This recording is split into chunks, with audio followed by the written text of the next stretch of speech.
خبر شامل کرتے ہیں محمد یونس مہر کی رپورٹ کے مطابق حسین میرج ہال علی پور چٹھا میں قومی امن کمیٹی برائے بین المذاہب حکومت پاکستان کے فیڈرل چیئرمین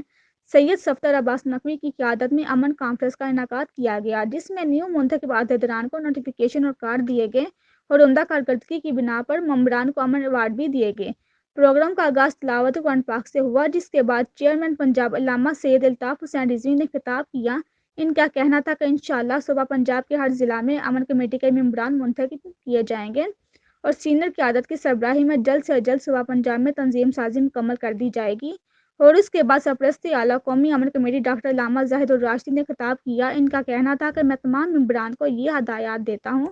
کہ پولیس افواج پاکستان اور قانون نافذ کرنے والے اداروں کے ساتھ مکمل تعاون کیا جائے۔ قومی امن کمیٹی کے ہر ممبران کی یہ ذمہ داریاں ہیں کہ وہ اپنے علاقے میں غریب اور مستحق تک ان کا حق پہنچانے میں ہماری مدد کریں، بین المذاہب میں تفرقہ بازی اور شرانگیزی کی روک تھام کے لیے بھرپور کردار ادا کریں۔ اور ان کے بعد فیڈرل چیئرمین سید صفدر عباس نقوی نے تمام آنے والے معزز ممبران اور chairman Shaheen tehsil press club Sabir Munir but, senior صحافی میاں ممتاز احمد تجی، چیئرمین جناح پریس کلب کے شہر رسول نگر محمد یونس مہر، ممبران پریس کلب اور مہمانوں کا شکریہ ادا کیا اور نیو منتخب ممبران میں نوٹیفیکیشن اور امن ایوارڈز تقسیم کیے۔